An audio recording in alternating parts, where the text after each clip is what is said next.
विधान परिषदेच्या स्थानिक स्वराज्य संस्थेच्या 17 मतदारसंघात निवडणूक होतीये। 2020 पासून स्थानिक स्वराज्य संस्थांची निवडणूक रखडल्याने विधान परिषद निवडणूक होऊ शकली नव्हती। मागील 6 महिन्यात 20 जिल्हा परिषद वगळता सगळ्या स्थानिक स्वराज्य संस्थांची निवडणूक पार पडली। त्यानंतर आता विधान परिषद निवडणुकीची घोषणा झाली असून 1 जून पर्यंत अर्ज दाखल करता येणार आहे, तर 18 जून रोजी मतदान आणि 22 जून रोजी मतमोजणी होणार आहे। 17 पैकी बहुतांश ठिकाणी भाजपा, राष्ट्रवादी काँग्रेस किंवा शिवसेनेचं वर्चस्व आहे, पण अमरावती मतदारसंघात यावेळी काँग्रेस व भाजपला विजयाची समान संधी आहे।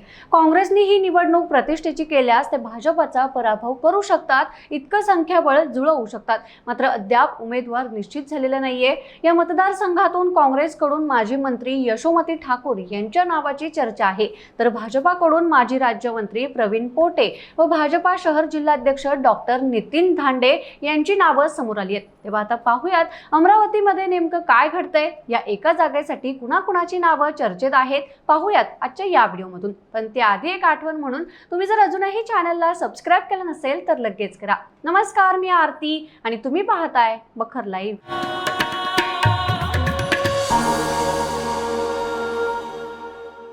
अमरावती स्थानिक स्वराज्य संस्था मतदारसंघातील पक्षनिहाय आकडेवारी पाहिल्यास एकूण मतदार 453 इतके आहेत। त्यामध्ये भाजपाचे 152, शिवसेना 20, राष्ट्रवादी अजित पवार गट 32, युवा स्वाभिमान पक्ष 26 असे महायुतीचे एकूण 230 संख्याबळ आहे, तर काँग्रेस 119, MIM 16, BSP 3, उबाठा 18, प्रहार 21, समाजवादी पार्टी 2, राष्ट्रवादी काँग्रेस शरद पवार गट 13, भाकप 1, वंचित बहुजन आघाडी 6, अपक्ष 24 असं संख्याबळ आहे। त्यामुळे महायुती व महाविकास आघाडीमध्ये चुरशीची लढत होऊ शकते।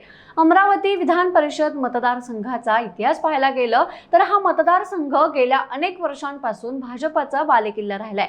जगदीश गुप्ता जेव्हा भाजपामध्ये होते तेव्हा त्यांनी सलग 2दा या मतदारसंघाचं प्रतिनिधित्व केलंय। त्यानंतर 2012 ते 2024 या तब्बल 12 वर्षांच्या कालावधीत भाजपाच्या प्रवीण पोटे पाटील यांनी या मतदारसंघावर आपली पकड मजबूत ठेवली आहे। त्यामुळे यंदाही भाजपाकडून प्रवीण पोटे पाटील यांनाच उमेदवारी मिळण्याची शक्यता वर्तवली जाते।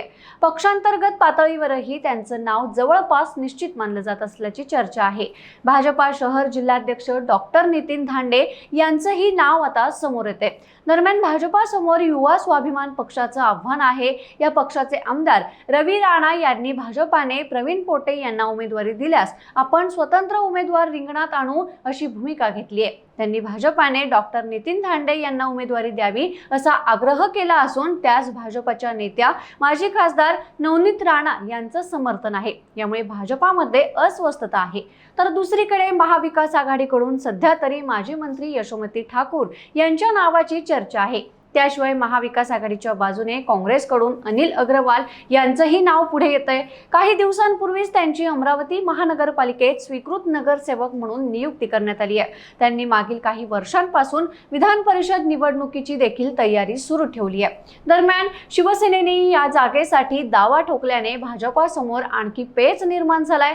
अकोल्याचे माजी विधान परिषद सदस्य गोपीकिशन बाजोरिया यांनी निवडणूक लढवण्याची तयारी सुरू केली आहे। तर याबाबत पक्षश्रेष्ठी जो निर्णय घेतील तो मला अंतिम व मान्य राहील असं त्यांनी म्हटलंय। गोपीकिशन बाजोरिया यांनी मुंबई आणि अमरावती काही महत्त्वाच्या नेत्यांच्या भेटीही घेतल्यात। त्याशिवाय युवा स्वाभिमान पक्षाकडून सुनील राणा इच्छुक असल्याचंही समजतंय। तेव्हा आता या एका जागेसाठी काही जागांवर महायुतीचं पारडं जड असलं तरी अमरावतीमध्ये मात्र खेळ उलटू शकतो। इथे भाजपाचा गड असला तरी यावेळी काँग्रेसने भाजपाला धोबीपछाड देण्याची पूर्ण तयारी केली आहे। भाजपच्या अंतर्गत गटात प्रचंड अस्वस्थता आहे। मित्र पक्षच आमने सामने आलेत, तर दुसरीकडे महाविकास आघाडीतही उमेदवारीवरून रस्सीखेच सुरू आहे। राजकीय संख्याबळ इतकं चुरशीचं आहे की एका मतासाठी इथं रात्रीचा दिवस केला जाणार आहे। त्यामुळे एका जागेसाठी कुणाची वर्णी लागेल हे त्या दिवसात कळेलच। पण तोपर्यंत तुम्हाला काय वाटतं, ही संधी कुणाला मिळावी आम्हाला कमेंट करून नक्की कळवा आणि अशाच ताज्या घडामोडींसाठी बखर लाईव्हला सबस्क्राइब करायला विसरू नका। धन्यवाद।